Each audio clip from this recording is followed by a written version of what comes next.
Bismillahirrahmanirrahim.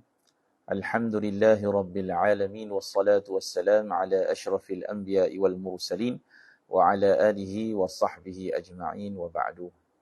Saudara yang dikasihi oleh Allah Subhanahu wa taala, alhamdulillah hari ini saya berada di Batangkali di Ma'had Al-Mustafa. Alhamdulillah diberi peluang untuk berkampunglah di sini hampir 2 hari. Jadi hari yang pertama semalam kita dapat hadir daurah Syekh Ahmad Mamduh, Masya Allah, daripada ulama usul, dah bahkan bukan usul sajalah, seorang ulama besar lah yang duduk di Universiti Al-Azhar, merupakan seorang murid kanan kepada Syekh Ali Jumaah hafizahullah subhanahu wa ta'ala.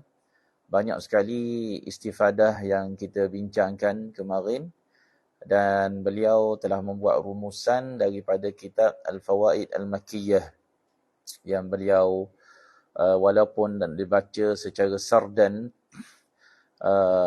baca dengan laju, tetapi beliau dapat memberi satu rumusan yang saya kira sangat bermanfaat lah.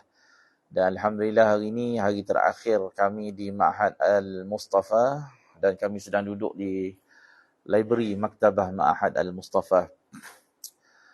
Alhamdulillah saya ambil kesempatan pagi ni, insya-Allah kita nak baca sedikit daripada kitab yang disusun oleh Syekh Maulana Zakaria Al-Kandahlawi, iaitu dalam kitab beliau Talazumus Syari'ati wat Tariqah. Ini Syekh Maulana Zakaria ni seorang ulama besar, tuan-tuan, seorang ulama besar. Dan beliau mempunyai sebuah kitab yang mensyarahkan kepada kitab Muwatta' Imam Malik, iaitu kitab Aujazul Masalik. Bukan calon-calon orang, seorang ulama yang adik-beradik dia, saudara mara dia, yang ke atas, yang ke bawah, atuk nenek dia, mak ayah dia, min jihatil ab wal sama ada daripada belah ayah ataupun belah mak, anak dia, cucu dia, semua daripada kalangan ulama, semua dari kalangan hafiz Al-Quran. Ini Maulana Zakaria Al-Kandahlawi yang digelar sebagai Syekhul Hadis. Jadi beliau ada menyebut dalam kitab Talazumus Syari'ah wat Tariqah di fasal yang terakhir tentang satu bab yang berjudul Isa'atul Adab Ma'al Akabir, iaitu buruknya adab bersama dengan orang-orang hebat, dengan tokoh-tokoh ulama. Jadi bab ini saya kira sangat penting kerana hari ini kita telah mendengar berbagai-bagai propaganda yang berlaku di media sosial yang di kalangan masyarakat ini bermudah-mudah menghina para ulama, menghina para sufi, menghina para asatizah. Jadi mereka kena berhati-hati pada setiap perkataan mereka. Mereka kena merasa tanggungjawab pada setiap tingkah laku mereka. Yang saya kesian adalah kepada orang-orang awam yang menjadi pengikut, menjadi followers kepada ustaz-ustaz tertentu yang mereka pun tanpa rasa bersalah, tanpa rasa bahawa itu adalah merupakan satu perkara yang besar yang sedang mereka lakukan, dengan bermudah-mudah menghina para ulama, menghina para as-sufiyah. Jadi dalam kitab Talazumus Syari'ah wat Tariqah disebut oleh Syekhul Hadis Maulana Zakaria Al-Kandahlawi bahawa ayat Al-Quran yang menyebut was-sabiqunal awwalun minal muhajirin wal ansar, orang yang terdahulu daripada kalangan muhajir dan juga kalangan ansar, walladzina taba'uuhum bi ihsan, dan yang mengikut mereka dengan ihsan, radhiyallahu anhum wa radu'an wa a'adda lahum, ya Allah Taala janjikan kepada mereka ini syurga, yang mengalir di bawah syurga itu sungai-sungai, dan mereka akan kekal di dalamnya buat selama-lamanya. Maka kata Syekh Maulana Zakaria menakalkan daripada kitab Ad-Durrul Manthur bahawa golongan yang dimaksudkan sebagai walladzina taba'uhum bi ihsan, orang yang mengikut kepada petunjuk Nabi Muhammad SAW, yang mengikut kepada daripada kalangan as-sabiqun awwalun ini adalah innaha la ummati, kata Rasulullah, dia adalah umatku. Maka ayat ini, kata Syekh Maulana Zakaria, ayat ini masuk sekali. Siapa dia? Orang yang menjadi pengikut kepada as-sabiqunal awwalun adalah daripada kalangan sufiyah. Syekh Maulana Zakaria menyebut secara khusus, Syekhul Hadith, as-sufiyah aidan alladhi hum, termasuk daripada kalangan pengikut kepada as-sabiqunal awwalun adalah golongan-golongan sufiyah. Kerana apa? Apa hujah Syekh Maulana Zakaria? Dia kata kerana golongan sufiyah ni adalah misdaqul ihsan fil hadis. Mereka adalah orang yang benar-benar mempunyai sifat yang begitu menepati kepada makna ihsan itu. An ta'budallah ka'annaka tarah fa in lam takun tarahu fa innahu yarak. Bukannya orang lain bukan daripada kalangan orang yang bersifat dengan sifat ihsan, tetapi ketepatan sifat itu lebih mengenai kepada mereka. Sifat-sifat ihsan tu lebih tepat kepada sifat-sifat mereka. Ini bukan kata saya, tapi ini adalah kata Syekh Maulana Zakaria Al-Kandahlawi rahimahullah subhanahu wa ta'ala. Oleh yang demikian, mereka ini adalah golongan-golongan yang sepatutnya dihormati, dan dia adalah bahagian sunnah Nabi Muhammad sallallahu alaihi wasallam. Minas sunnah ay yuwaqqar alim, daripada sunnah Rasulullah bahawasanya hendaklah dimuliakan, bukan dicari kelemahan, bukan dicari kesilapan, bukan di-react perbuatan-perbuatan mereka. Itu yang kita sebut sebagai tidak ada adab. Bukan bererti nak makna tidak beradab itu perlu untuk menghina, mencela. Tetapi kadang-kadang perbuatan kita yang tidak menzahirkan rasa hormat. Walaupun kita tak menghina mereka, tapi tak ada di situ rasa hormat, rasa sanjung kepada ulama. Kerana daripada sunnah Rasulullah, ulama ini bukan nak dicari kelemahan. Ulama ini adalah ayyuwaqqar, bahawa hendaklah dimuliakan mereka. Kita nak muliakan bighaddin nazar, dalam keadaan kita kadang-kadang merendahkan pandangan kita pada kekurangan mereka, dalam keadaan kita berhusnuzan, sentiasa ada husnuzan kepada para alim, para ulama. Kerana Nabi SAW sebut dalam hadis yang cukup masyhur, laisa minna, kata Rasulullah, bukan daripada kami, atau bukan di atas jalan kami, di atas tariqah kami, man lam yuwaqqir kabirana, orang yang tidak memuliakan orang-orang tua daripada kalangan kami, walam yarham saghirana, dan orang yang tidak mengasihi kepada orang-orang kecil, orang-orang muda daripada kalangan kami. Dan yang ketiga, siapa kata Nabi SAW? Walam ya'rif li'alimina haqqah, orang yang tidak kenal, tak reti, mengkadarkan, tak kenal hak yang sebenar yang patut dia tunaikan kepada seorang ulama. Orang yang tak tahu macam mana nak beradab dengan ulama, ini adalah daripada kalangan orang-orang yang kata Rasulullah bukan daripada manhaj Nabi Muhammad sallallahu alaihi wa ala alihi wa sahbihi wasallam. Dan kata Syekh Maulana Zakaria Al-Kandahlawi lagi, mereka lah golongan yang kalau kita musuhi mereka, kalau kita cuba nak attack mereka, kalau kita sentiasa nak mencari kelemahan-kelemahan mereka dengan maksud nak memusuhi mereka, mereka inilah golongan yang akan menyebab yang kalau orang musuh dengan mereka seperti orang itu sedang memusuhi Allah Subhanahu Wa Taala. Bahawa Allah Taala akan isytiharkan peperangan dengan mereka. Man adali waliyan faqad adzantuhu bil harb.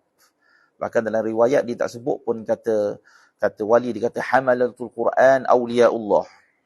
Kata Syekh Maulana Zakaria menakalkan satu hadis, penanggung-penanggung Al-Quran daripada kalangan para ulama yang memahami Al-Quran, yang mewarisi daripada ilmu-ilmu Al-Quran, awliyaullah, mereka adalah wali-wali Allah. Man adahum faqad adallah, siapa yang memusuhi mereka, maka sesungguhnya mereka memusuhi Allah. Wa man walahum faqad walallah, dan orang-orang yang bersama dengan mereka, memberi sokongan kepada mereka, seolah-olah mereka sentiasa bersama dengan Allah Subhanahu wa taala. Saya nak kongsikan daripada petikan yang disebut oleh Al-Syekh Al-Hafiz Abdul Qasim Ibnu Asakir rahimahullah subhanahu wa taala. Ini petikan ini, tunjuk ajar ini, irsyad ini perlu difahami dengan betul oleh orang-orang yang suka berwenang-wenang untuk mengkeji ulama, mengkritik ulama, mencari kelemahan para alim ulama. Para followers, orang yang mengikut kepada ustaz-ustaz tertentu, kepada orang-orang tertentu. Apa saja yang dikatakan ustaz-ustaz kalian pun nak bersama dengan mereka dalam nak mengeji ulama, dalam bermudah-mudah nak mendatangkan tohmah kepada ulama. Ulama ini tak betul lah, ulama ini sesat lah. Antum tak pernah jumpa dengan mereka.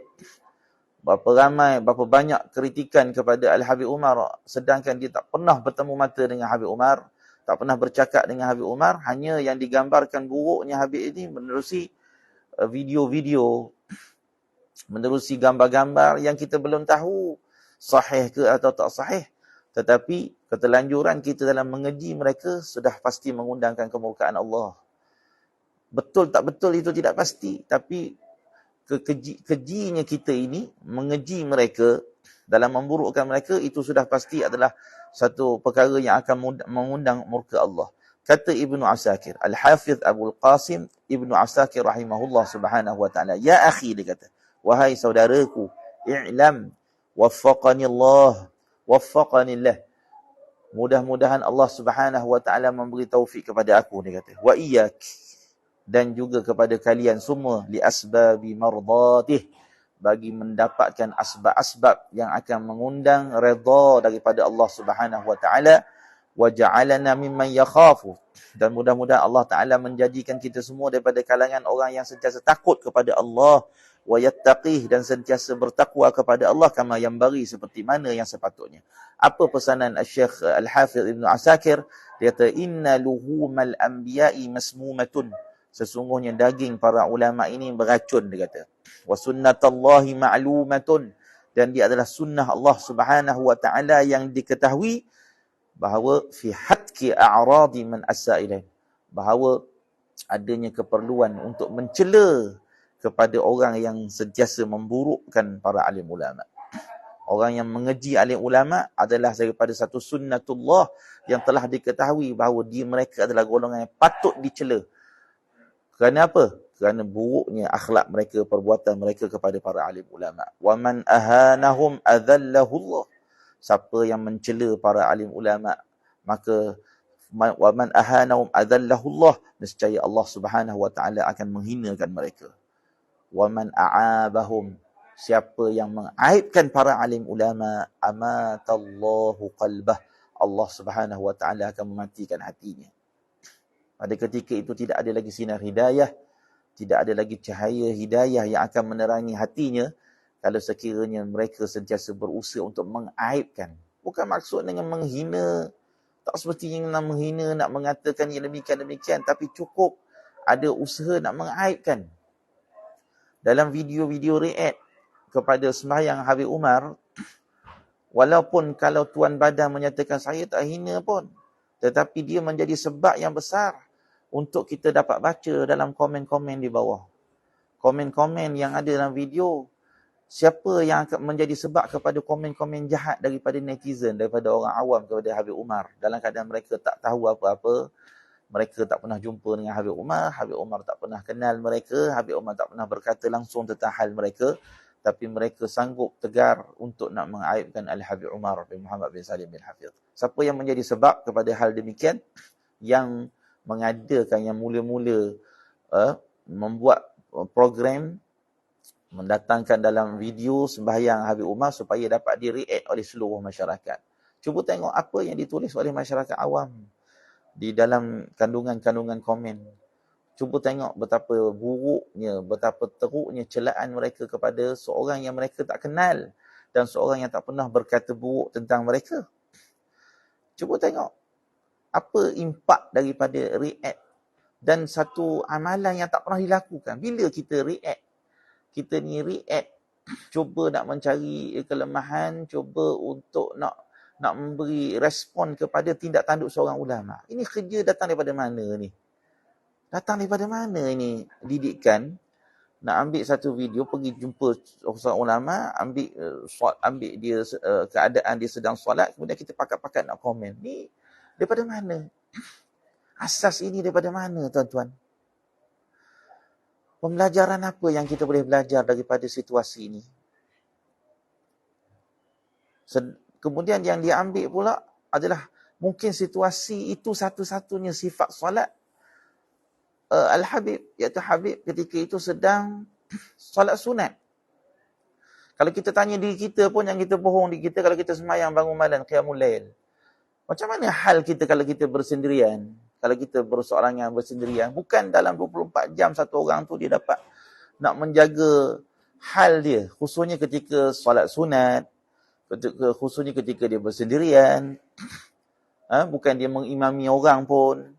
Jadi dengan satu situasi solat, maka seluruh dunia, seluruh masyarakat pakat nak menghukuminya atas 2 rakaat yang dia buat tanpa kita tengok. Pernah hari-hari kita tengok keadaan itu sifat solat dia?